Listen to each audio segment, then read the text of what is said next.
All right, so 2 more. We got Lamar and I have Orlando, and they're coming in.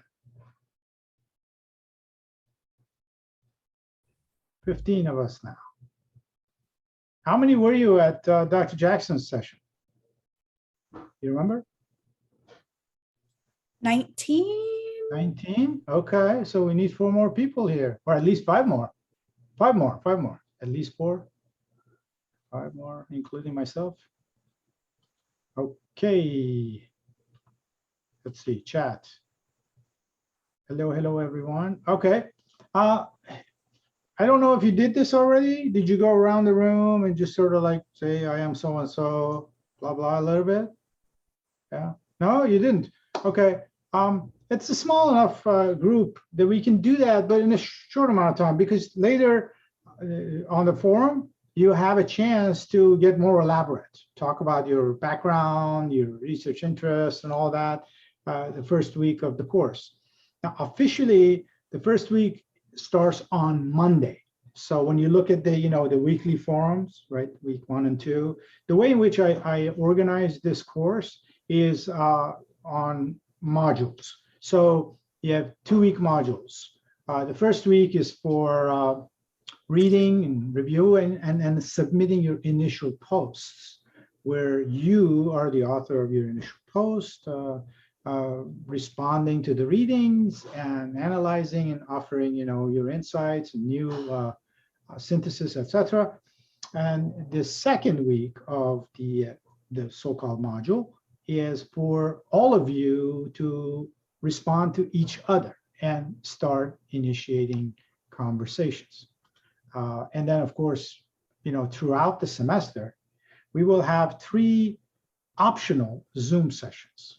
When I say optional, it's been my experience that people want to attend those Zoom sessions. And I don't put a time limit on the Zoom sessions. It is a doctoral program after all, and people have in-depth things they want to talk about and engage with one another. So in my view, my philosophy is that we have to allow that time to unfold. In my experience has been that as far as timing is concerned, those Zoom sessions tend to last anywhere from at least an hour 15 minutes, to up to 3 hours. After 3 hours, then people get tired and they just want to go home, or they want to stay home away from the Zoom, whatever it is that they do. So we'll decide on the date, but it's going to be on a Saturday. So if Saturday becomes problematic, then, I always record these sessions anyways, but the recording is one thing, but being live there and as the discussions generate is a whole different ballgame. So I don't force you to come to those meetings, but I highly recommend them because it's an opportunity for us to really get into the stuff. Okay, so yes, I am recording, Lamar, so no worries. All right, we're recording as we speak. Let's go around the room and you guys spend, I don't know, 1 minute, right? Not more than 1 minute. Or even if you want it to be a few words, that's fine too. Not more than 1 minute. Just tell us about, anything you want to say to us. Who you are, who you think you are, who you think we should think you are to think about who you are, and that didn't even make sense. It meant not to make sense. Not everything has to be rational. Yes, that was a rational question. In some ways, it was a rhetorical question because you already have the answer. So I'll call on the names because I'm looking at the screen, and I'll go, gallery wise. So there is no like special favoritism or anything. I'll just go around. Patrice, why don't you start us off? Tell us about yourself. Hi, I'm Patrice Benton. I'm a preschool special education teacher. About myself, I have 4 children. I love poetry, the beach, and museums. My master's is in differentiated instruction, and my bachelor's was self-design and Africana studies. So I think everything that the program offers I can bring all of these parts of me together. So the person that I think I am hopefully will evolve. Pleasure to have you, Patrice. Eric, you're up. My name is Eric Sanchinelli Salazar. I was born in Guatemala, immigrated to the United States when I was 5 years old. I have a bachelor's in television, film, and media studies. Got my master's from Pacific Oaks College in special education. I currently teach moderate to severe class in Pasadena for high school students. And now I'm here. So. Great to have you, because you and I have something deeply in common, right? The bachelor's in film and media, etc. Danny. Hi, I'm Danny Belvin. My background is, my bachelor's is a double major in theater education and Asian studies. My master's, my MFA is in Asian theater. I'm currently in Albuquerque, New Mexico, where I work as director of education for a nonprofit arts center. I also teach at a community college where I teach theater. And I like to podcast about race and gender, and I'm an arts educator, arts administrator, and artist myself. We're so lucky. I mean, look at our group.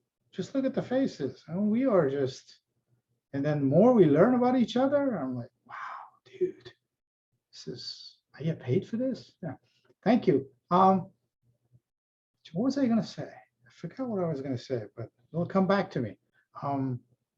Heather. Oh, this is what I was gonna say. If I butcher your names, please forgive me. It's not, intentional, right? So just correct me or others, right? Heather, please. Hi, everyone. My name is Heather Aaron. I live in Connecticut, and 2 days ago, we had 2 days of 95 degrees weather, so I feel your pain. Yeah, right. I have my bachelor's. I have 2 bachelors, one in psychology and one in healthcare administration. I have my master's in public health administration. I'm currently on the Commissioner of Public Health in the state of Connecticut. And I think the last 18 months, the only thing I do is COVID. It's a new identity, trying to keep Connecticut safe. Prior to that, I operated hospitals and nursing homes. So public health is my background. I have seen a lot of disparities, and I'm trying to find a way to connect education to being able to navigate our healthcare system until we can actually provide a healthcare system that is equitable. So that's where I am for the moment. You're here to close the gap. I think there's a gap. It's a very big river. It's beyond the gap. It's, how in Europe at the subway stations, mind the gap, mind the gap. I was like, Jesus, yeah. Thank you, Heather. Lorianne. Hello, my name is Lorianne Leota. I am currently an elementary school principal in Buena Park, California, which is in Orange County. And so in a small group today, I spoke about how I don't very much fit in the community, and so how that kind of plays a role in what I'm hoping for our students and our families, and how we kind of further progress in education. My bachelor's degree was in English, and I had a minor in Asian studies. And then my first master's was a Master of Arts in Teaching, and my second was a master's in Educational Administration. I'm very excited to start the program with a focus on multicultural and anti-racist education, because it's right up my alley and what I kind of spend my time focusing on, trying not to get fired by being radical in a school system that doesn't necessarily align to my thinking. Yeah. Well, sometimes we got to get fired to get things fired up. That's true. Thank you, Lorianne. And now it's Marisa. You're up. Hello, I'm Marisa Chavez. This is my third year, I guess, of working with Antioch in the school systems here. I am a special education teacher. I teach fourth grade. I received my bachelor's in liberal studies with a concentration in special education. I have both of my credentials, so multiple subject, and my educational specialist credentials. So I could teach general ed or special ed, but I really prefer special ed. I've been in it for the last 4 years. I did receive my master's at Antioch. My thesis was social emotional learning for students with special needs in middle school. I just felt like they needed it. I felt like they weren't exposed to social emotional learning, and I felt like it helped them great. Yeah, it helped them a lot. What I like to do, I live in California, so I love to be outside. I love to hike, I like to travel and listen to live music. Yeah. Live music, I'm jealous. Okay, see, oh, things shifted around. Kayla, please. I'm Kayla. I'm from the Kansas City, Missouri area. I teach at a day treatment behavioral sped school. I teach middle school, and we started school this week, and I found out that I can't compete with dead cicadas. They just enjoy those more than they enjoy me. And I have a master's in multicultural education, and I have 4 cats. That's it, I guess. Oh, 4 cats. Then you said forecast. I said, go ahead, give us your forecast. I was on TV once as doing the forecast as a kid, but Oh, wow. Oh, yeah, I did not pursue meteorology for a good reason. yes. Good fun fact. Fun fact for fun. Yeah. Thank you, Kayla. Yeah. David. Hi, good afternoon, everyone. I'm David. Pronounce my last name is Houle. There's been many different Houle. It's French. I come to you from the San Diego, Tijuana border region. I prefer to describe it as a multicultural border city rather than just San Diego. I'm a lifelong musician. I'm a guitar player, also play piano, released records, and had the been fortunate to tour up and down East Coast and West Coast, short tours. And yes, I've been in a band for 2 days and experienced that. My professional life is the creativity of teaching. So having that creativity inherent, I've brought into teaching, and I teach at a national university here in San Diego in academic preparation. So academic writing, presentation skills, and I predominantly work with international students. So that is an absolutely wonderful group of students to work with. I love, of course, I love music. I love reading, and that brings me to a specialization in multicultural and anti-racist education, as I've been very inspired by a faculty member here at Antioch, Dr. Stephen Brookfield, who wrote How to Become a White Anti-Racist, and that inspiration led me here. So I'm just happy to be with everybody and onward in this journey. Thank you, David. Orlando. Hi, everyone. My name is Orlando Alvarez. I live in Los Angeles. I'm in the West Hollywood area. My bachelor's was in communication and advertising and public relations. Then my master's was in marriage and family therapy, and now the doctorate in education. So it's been an interesting journey academically. I run a bilingual marriage and family therapy program for clinicians that are training to be therapists in English and Spanish to be a little better acquainted, speaking the language of therapy within, their communities. I love traveling. This year alone, I went to see the volcano in Iceland erupting, and it's probably one of the most magnificent experiences ever. I am kind of like a low-key geology, earth science, plate tectonics, fault lines, anything that comes up with any of those, I'm like on a Wikipedia rabbit hole for days. So seeing a volcano was just absolutely, it was phenomenal. I don't even know how to describe it. So yeah, that's about it. Just a Thank you, volcano. Orlando. You're a lucky man. Saw a volcano. I've never seen one up close. Lamar, good of you to join us. Good afternoon, everyone. Really thankful to be here this afternoon. I am a principal of a local middle school, the Genesee Dismas Middle School here in my home city of Inglewood, New Jersey. We're about 5 minutes by car from the George Washington Bridge. For those of you who know the region a little bit. Fun fact is that I am the principal of the middle school that I attended as a student. And so it's really interesting experience to interact with the parents and the grandparents and aunts and uncles of those who grew up around me. My family is one of the first Black families in Inglewood in the 1800s.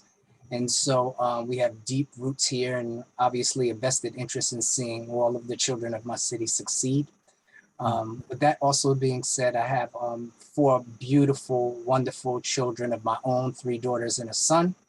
And my wife, who I met in the Genesee Dismas Middle School as a young person of 28 years. So we're really excited about the possibilities that will come out of the dialogue of the program, and really just looking forward to hearing some of the expertise and also how you are applying it in the way that you impact the societal order, most importantly, education. Thank you, Lamar. Your journey proves that after the game is before the game. Mary Faith. Did I say that right? Mary Faith, are you frozen? We'll come back to you.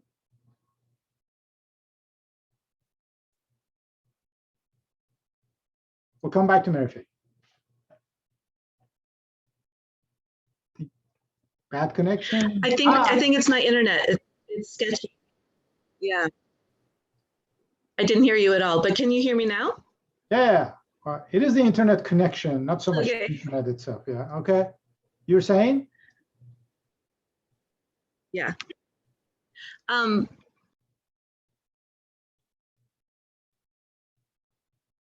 right, back to mute. You're muted.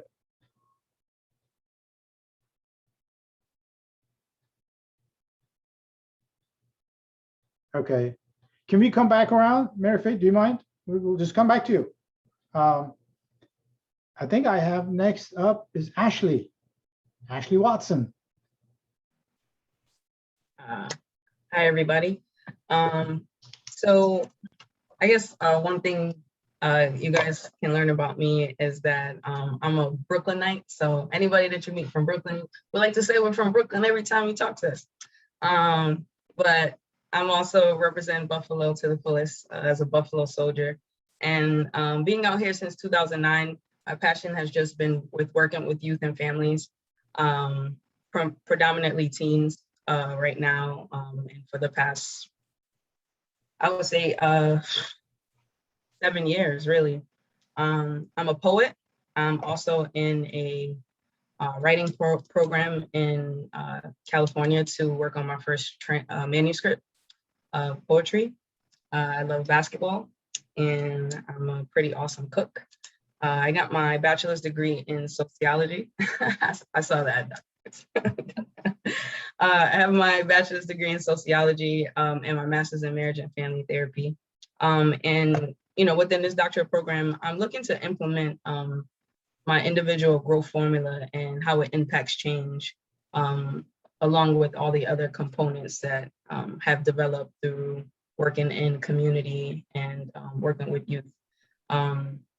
I want to disrupt this educational system, especially in Buffalo. We're all with you, Ashley. I hope you share some of your poetry with us throughout the semester. Absolutely. We're going to call you on that. I'll hold you to that. Mary Faith, are you ready for us? How's the connection? I'm ready for you. I hope the internet is ready for for us. Yeah, I just finished my master's at Antioch in nature-based early childhood, and during that master's, I had started the forest preschool, and during the master's, I started an elementary school that was nature-based. The kids are immersed in nature, they're outside all year, even upstate New York winter.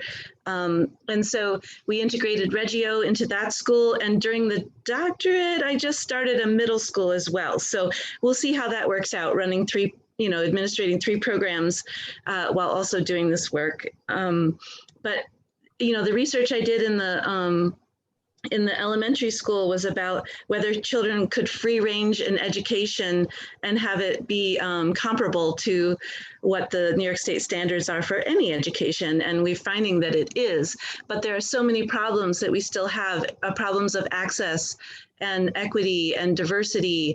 And here we are, white people and mostly white children, connecting children to land that is stolen. So the issues around all of that, I feel like that work is so not done it's just a barely beginning for me. So that's the work I hope to do with all of you folks in the doctorate. Wonderful. Thank you so much, Mary Faith. So pleased to have you with us.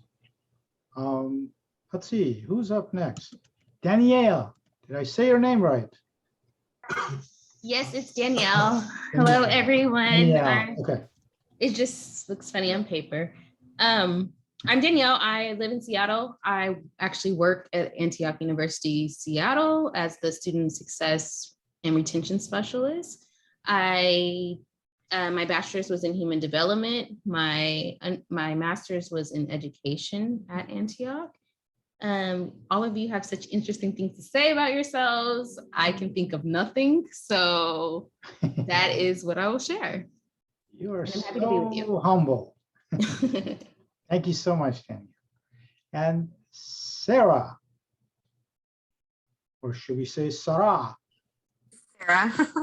I am originally from North Dakota, but I reside currently in Wasilla, Alaska.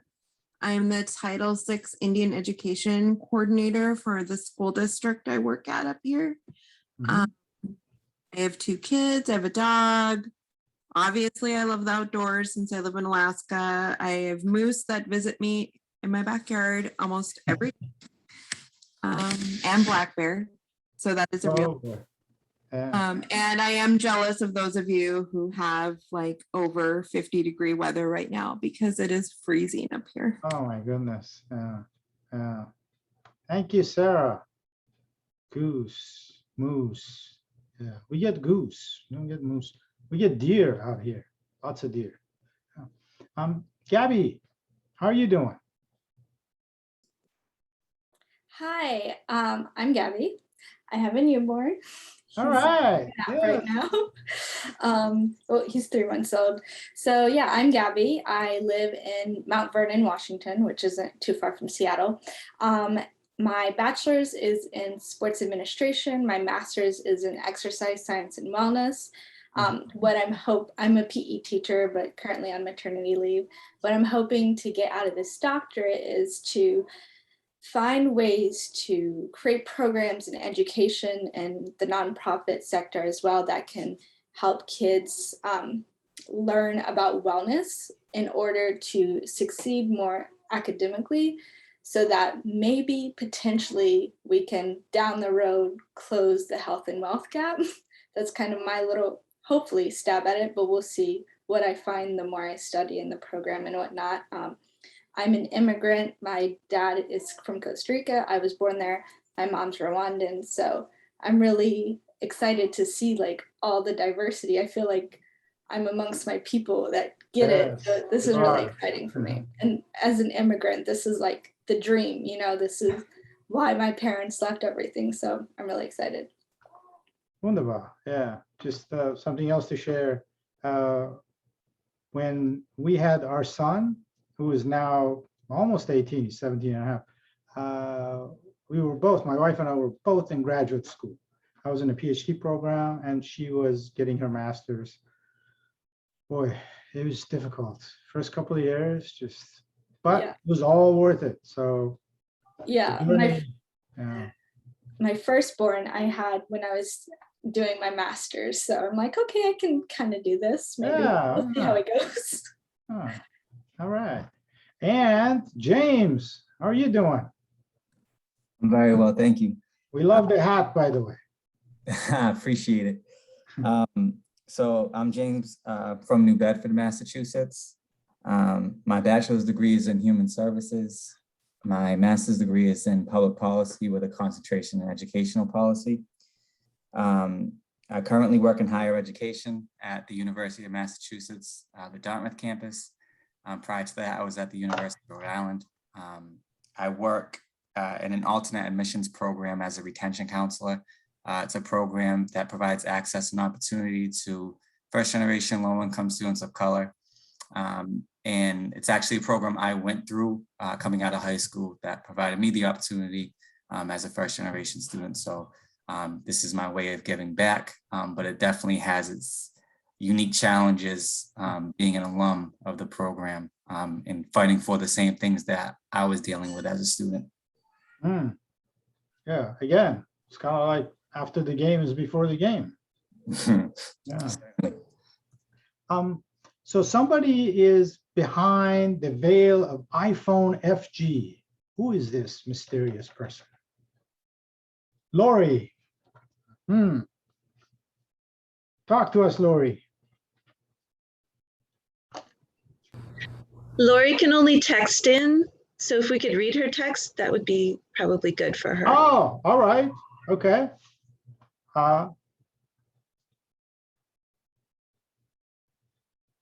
She's got stuff here. I live at the Jersey Shore, also in New Jersey, Lamar. Bachelor's in Humane Leadership, Master's in Humane Education. My day job works with canine behavior and nutrition with heavy focus on creating action plans for people that have dogs with kidney disease. That is all. Oh, this is going to, wait, hold on a second. To everyone. Thank you, Lori. Please, you can join us. All right. Oh, we heard from Lori. All right, you guys. Is it okay if I address you as you guys, or should I say you all? Or, you know, because with the new pronoun business, sometimes we have to be, I want to make sure. Is it okay, you guys? Now, seriously, if you do take offense to it, let me know, because, you know, it's not a big deal. We can change things, you know. It's like, it took me a little while to get used to day, but then I realized that it's important. And, you know, language evolves as we go. Folks works too, right? Yeah, I have a tendency to use folks in emails and stuff, but, you know, at this level, I really love the word colleague, because you guys are, hey, you guys, I said you guys, you're all really my colleagues. So it's not like, you know, I'm working with, you know, 18-year-old freshmen, fresh people, fresh persons, and so on. So we're all learning together here. So anyhow, anywho, you guys know about me. I'm not going to get into, you know, details about my life and all that. You know, you read my bio, you've seen me on videos, etc. So I'm not going to bore you with that stuff. I do like to cook. I address myself as Chef Tony sometimes, and my family laughs at me, but that's okay. All right. I make great kale soup, and I think it's good kale soup, but again, my wife and my son, they laugh at my kale soup. And once in a while, I kale it. So, you know, my son says, "You kale it, Dad." You know, I got a lot of dad jokes I can throw around, by the way. Yes, I make this a requirement. You know, my weird sense of humor requires laughter by all. You get, bonus points, right? And we'll play favorites. You say, hey, James was laughing at my jokes the other day. Yeah. No, just kidding, just kidding. So we have about exactly half an hour together for this session. How would you like to spend it?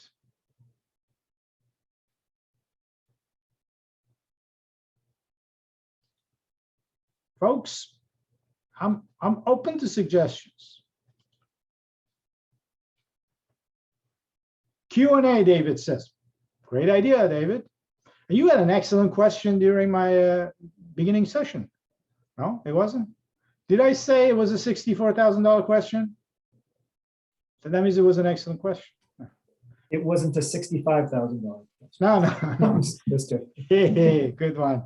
You know, some people mess that up. So this is a $10 million question. That dude doesn't know about his history, because it was originally the show was the $64,000 pyramid. Right? Yeah. So Q&A is good, sure. Yeah, I'm a dialogue guy. You all are dialogue people, and we've got such a great group here. This is fabulous. The diversity here and the wealth of knowledge. I am like, dude, let me sit down. But okay, I'm sitting, sitting. All right. So come at me. Shoot something over, or give me a question, yell it at me, do something. Yes, Orlando. So I have a question just regarding, I guess, the course assignments. So just kind of getting an idea of what to expect over the next few months.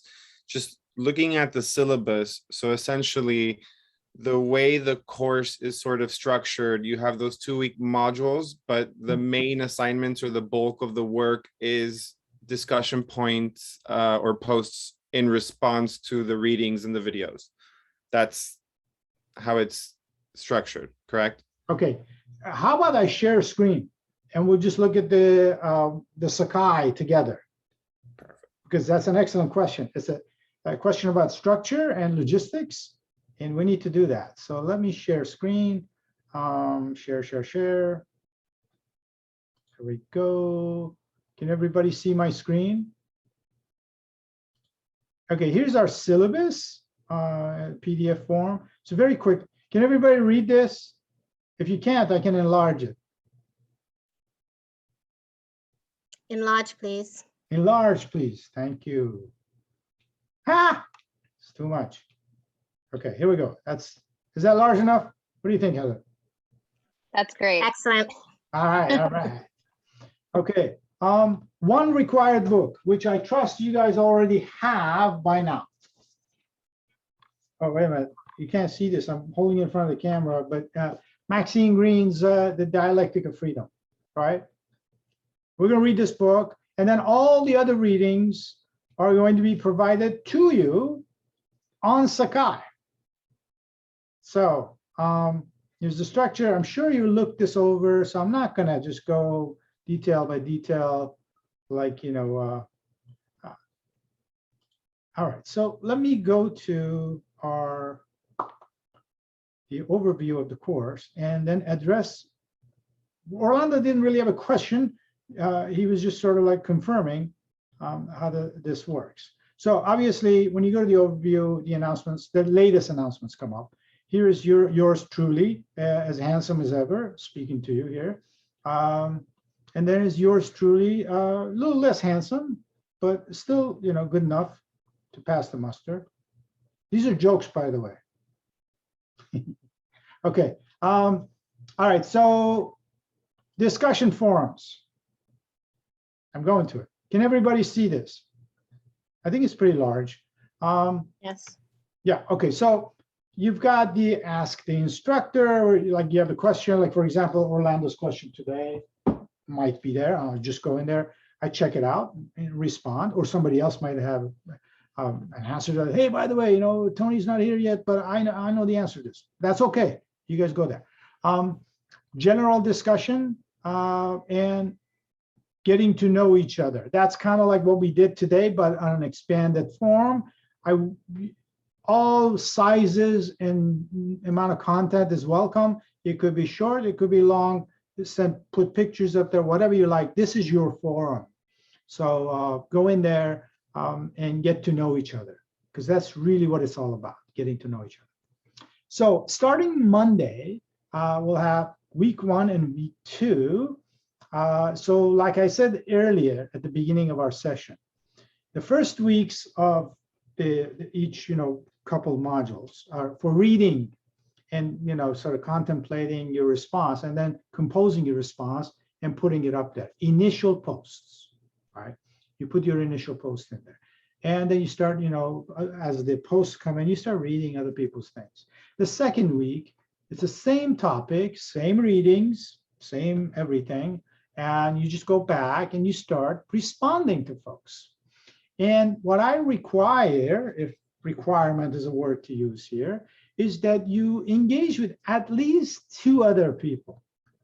Now, I know that rubric says 4 people all the time, blah, blah. Obviously, more is the better. But, folks have busy times, busy lives. Sometimes that's not possible. So I'm not going to penalize you or put your name on a bad student list or anything if you only respond to 2 other students for the second week.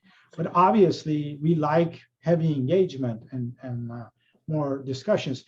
Given the background of folks here and your commitment to social justice and your passion for what you do, I have a feeling that this is not going to be a problem, and people are going to engage. Right?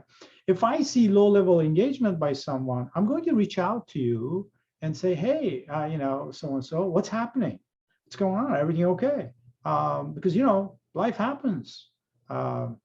See if we can, reach out to you and help you along to bring you back into the discussion. So that's what it's like.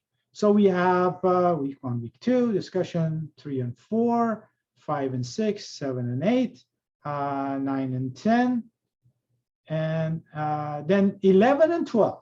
Weeks 11 and 12 are reserved for you to have time to keep working on your final research papers, right? So that's like scholar time, research time, fun time if you need to have a break, just take a breather or what have you.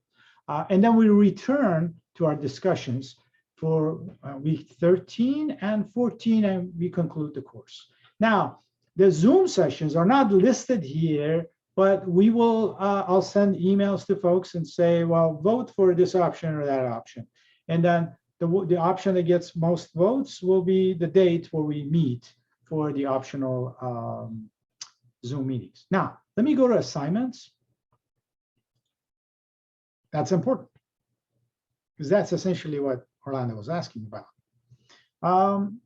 Week 4 assignment, at the end of week 4, you are to submit a prospectus and bibliography to go along with it. Now, don't push the panic button on this one. Say, oh, after 4 weeks, you want me to have this elaborate thing? No. What I want is for you by the end of week 4 to come up with a topic of for your final paper for this class. And it has to relate and be within the framework of the class. So in other words, it has to do with education, right? And philosophy, history, and pedagogy, and all these things that we are working on. You can read ahead if you like and bring stuff in, or if you're not able to submit your prospectus by the end of week 4, do let me know in advance. Don't wait till the last minute and then pull your hair out, then you'll have to be like me. But it should be easy. I'm not looking for an elaborate thing. I'm looking for you to tell me, this is my passion, this is what I want to work on, this is what I want to research. Be as specific as you can with your topic. And these are some of the books and articles or places that I want to go and research. So bibliography by no means does it need to be complete. No, not at week 4, right? But you got to give me something. You got to tell me So I get an idea that you're engaging with this work at a scholar level, right?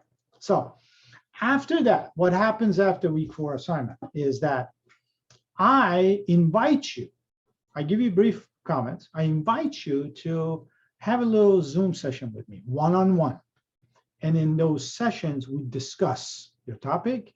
I give you suggestions, you tell me about things, you ask questions, I ask questions, you clarify things for me, and then we move forward from there, all right? Those are important. So I encourage everyone to take advantage of that invitation. You're not obligated to meet with me one-on-one via Zoom after that, but it tends to benefit folks, you know, because then it's just you and me, just I and thou having the dialogue about this stuff. At the end of week 7, you will submit a midterm report. Now, you are scholars, you have experience with graduate work. So as far as the prompt is concerned with the midterm report, read what I have there in the class, but don't feel that, oh, am I doing this right? Or am I doing that wrong, etc. It's up to you how you structure the report. But the idea is that you tell me the extent to which you have gone into research and what you're coming up with and how this is going, right? Basically, it's like a reportage. It's like you're a news person, you're going out there looking at facts and then coming back and telling your editor, hey, this is what I've got going on, I'm working on it. And the editor says, okay, keep going. Bring me the story by such and such, right? That's how we do it. At the end of the term, now again, after week 7, we'll have quick Zoom sessions or maybe even long Zoom sessions, who knows, depending on how much work you've done and how much help you need. Again, I'll invite you for one-on-ones. After that, you're on your own working on your paper. And by the end of week 14, you submit your final research paper. And for the doctoral programs, like when I was a PhD program, the minimum length for any paper was 20 pages, right? And sometimes I wrote 45-page papers. I had an agenda, a research agenda, so I was working on the chapters for my future dissertation. So my papers tended to be long and all that, which kind of worked to my benefit. So the professor were like, Jesus, I got to read all this shit.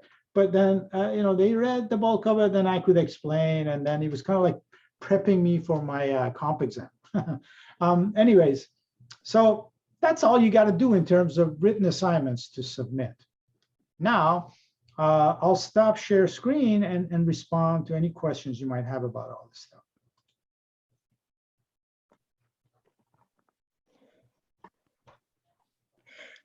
So I have a question that maybe I misunderstood in discussions with some of the faculty before the program.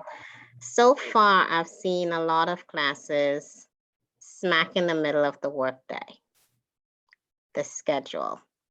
So does that mean that if you cannot, it's just up to you to find a recording?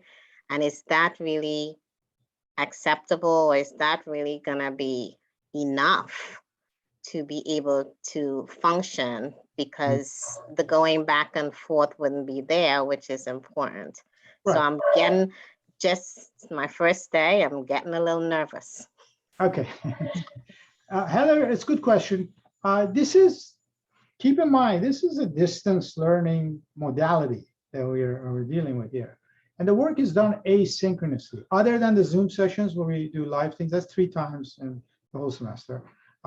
It is done asynchronously. So it could be 2 o'clock in the morning, you're reading some Michel Foucault stuff and then pulling your hair out and then typing some things. You can do that. But if you reserve, some people like to reserve a certain time to just do the work for 4 hours on a Sunday.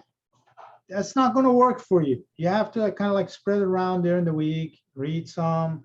It's heavy stuff. Some of it is heavy stuff. I mean, after all, you're getting a license to be doctors. So the deadlines for the discussion posts are always, Sundays. So on Sunday you submit. So before Sunday, if you submit, is much better, of course, right? so you can engage.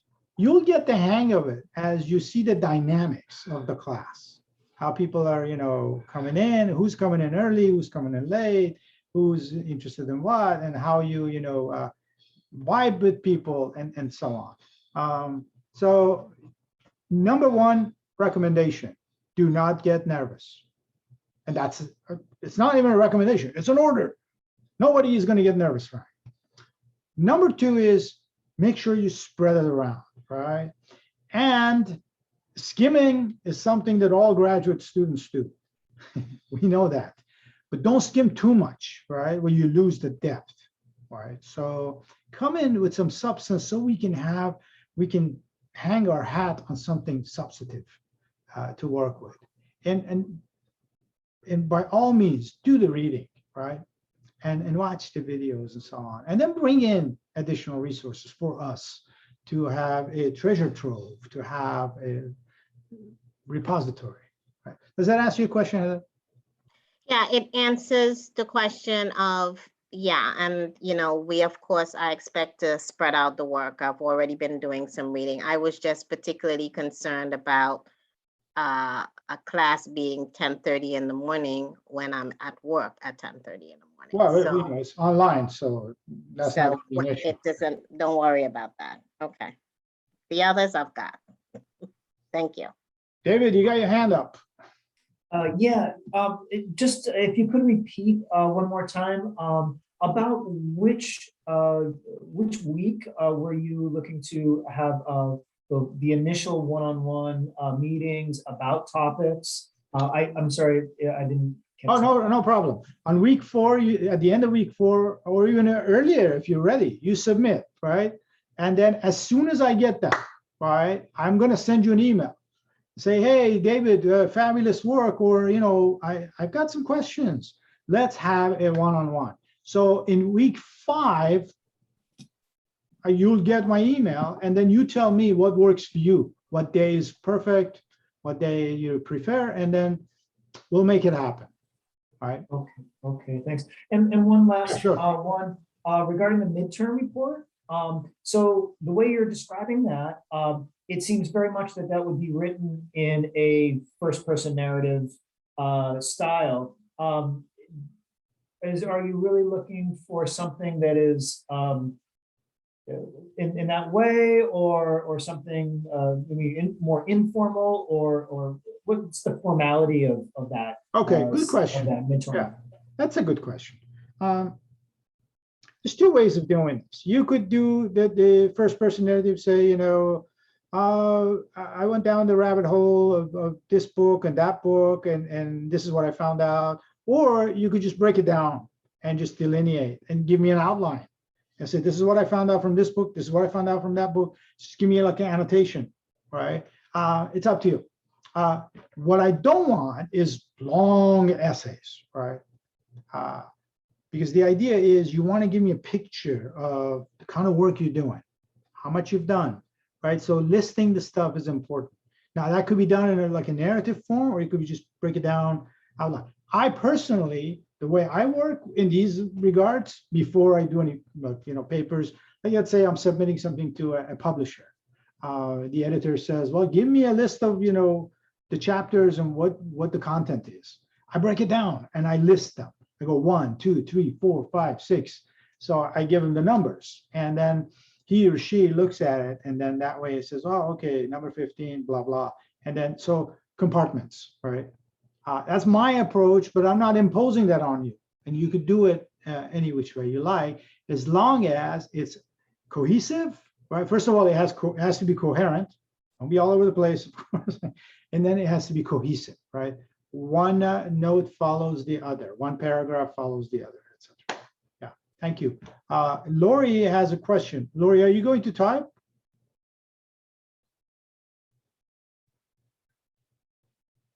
Or speak?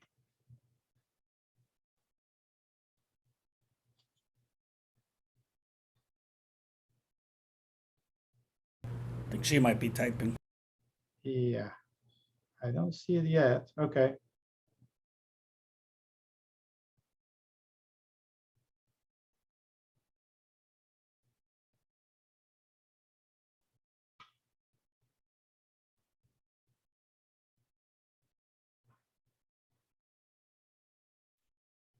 Okay. Until we get Lori's note, let's go to somebody else with a question.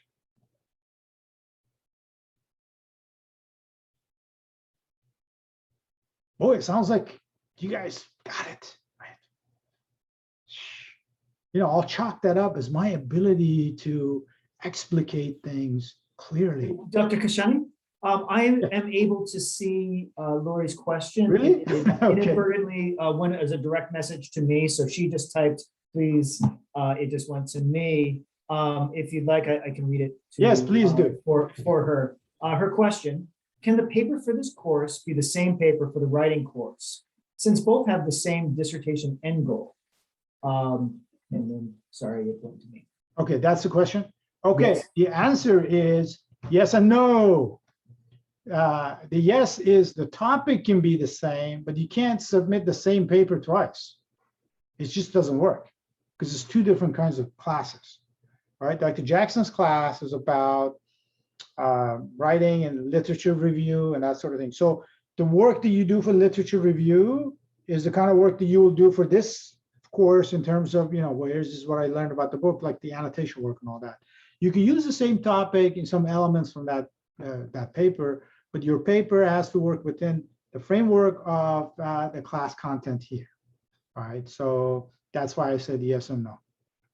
I hope that's clear. Yeah. I'm perfectly okay if you're using the same topic, right? But you can't duplicate the same paper. It has to be two different papers.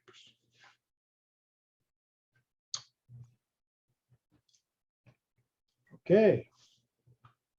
Any other Q&As? So this may not be, I may not be expressing it the right way because I went to school many moons ago. So back on those blue moons, we went to the library.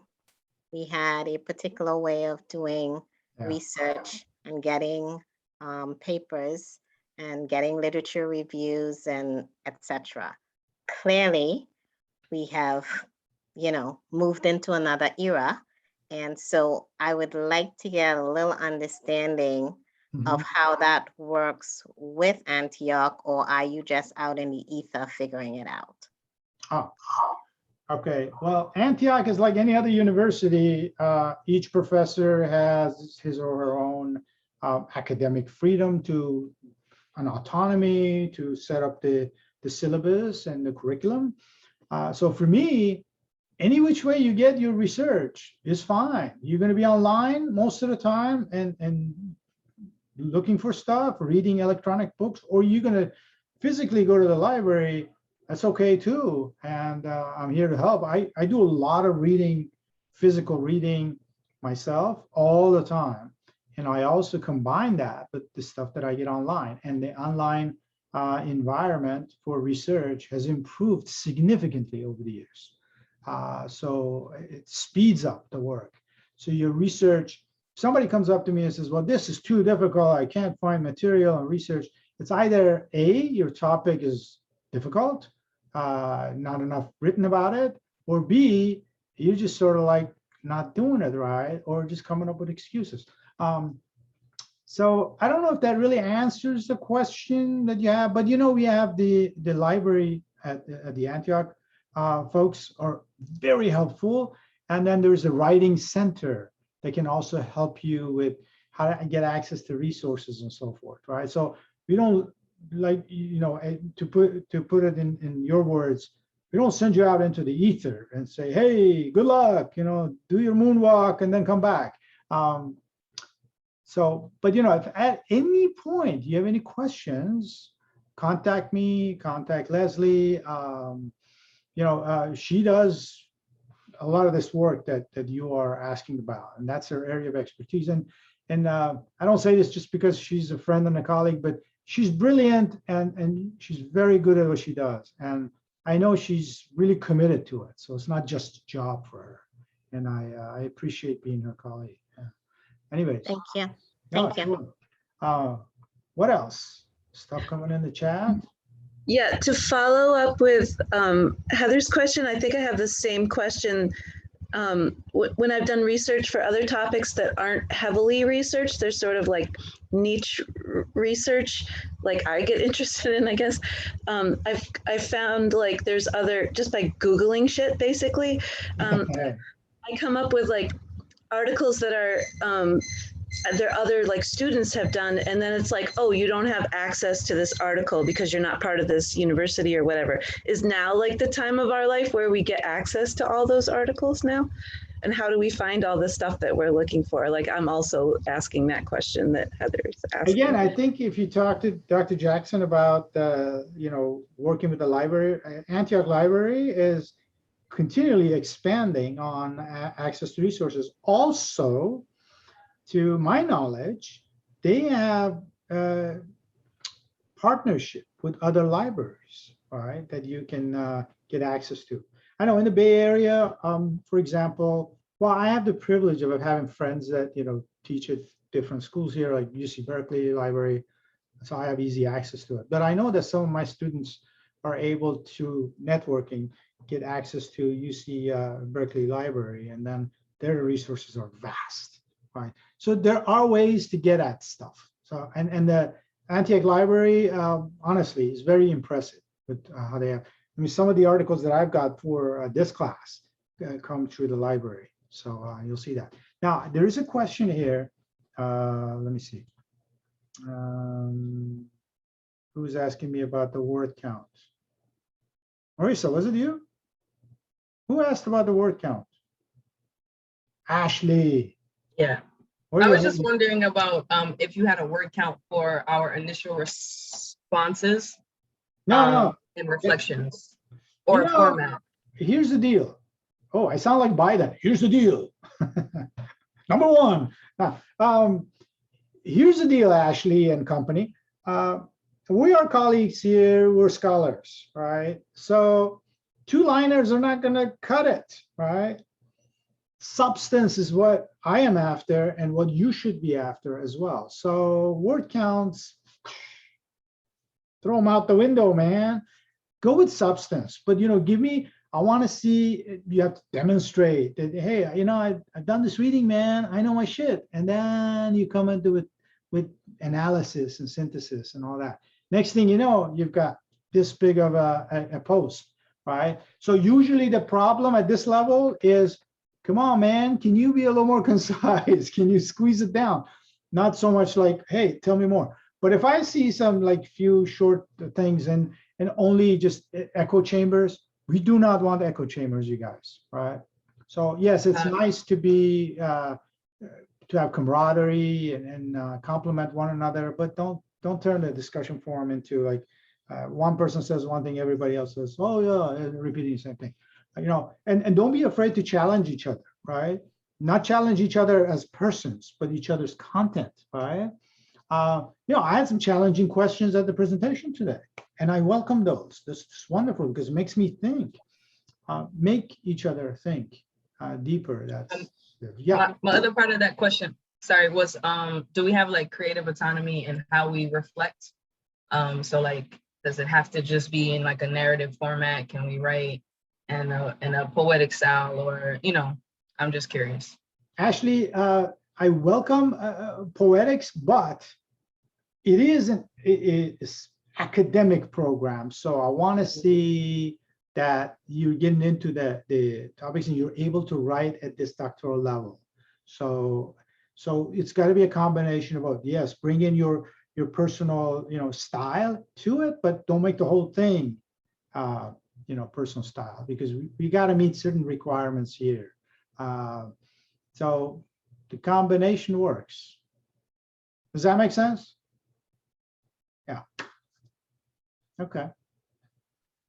I have a question. Sure. So when we were talking about research and some topics may be difficult to locate information on, at one point, can we become the creators of that information? Like if it doesn't exist, do I have to wait till I'm like Dr. Benton and then I create that? Like, how does that work? Because that means there needs to be something created. So when can I become a creator? Yeah, but see, as a scholar, you can start phrasing, coining phrases and phrasing terms and all that, but you cannot tell me, I'm not speaking to you directly, I'm just saying that the you, the proverbial you cannot tell me that, there's nothing written about this and I'm the original thinker about it, right?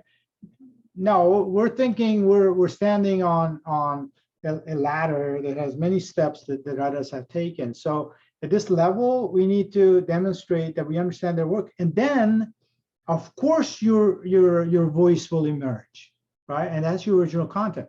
Now, the idea, the philosophy of a doctorate, whether it's EDD or PhD, usually, people refer to it as PhD being this way and EDD that way. But in this program, in some ways, the EDD is kind of like a PhD. Your contribution to the field has to be original before you become a doctor. So the original contribution to the field is what we're after. But if I see a post, somebody says, well, you know what? I don't care what Kant said. I don't care what, Descartes is saying. I don't care what Hannah Arendt is talking about. I know all about this, right? I'm like, no, you don't, right? And let's just, let's dialogue about it, right? So the idea of synthesis and then your voice emerging is just that. Here's what these other thinkers have done, and here's what I learned from them. And here's what I think, right? And that's where your voice starts to emerge, right? And that will come out because yes, you're right? Own your scholarly position and be a scholar. But the caveat here is that we can't just right off the bat reject everything that's been done before and say, well, that's all bullshit and my stuff is the shit. Does that really make sense? How I responded to your question? I hope it's satisfying. But we'll get into this stuff. Yeah. It's, you guys, it's 2:32. Actually closer to 2:35. There is another session that we got to go to, right? We have to go to this, what's it called? Closing community action dialogue, social justice principles, right? We better show our faces there. It's been great being with you guys. Thank you. And I look forward to seeing you online, and then later again we'll have the live Zoom session, etc. Great. Thank you. See you at this other thing. Ciao. One quick question though is, do you have a link to that session, or is that the Zoom room that we entered in at the beginning? The Zoom room at the beginning, which is Dr. Jonathan. Eskridge. Right, Eskridge. exactly. That's Okay. where we need to go. Yeah. Okay, I'll see you there shortly. Thank you. All right. Thanks. Bye.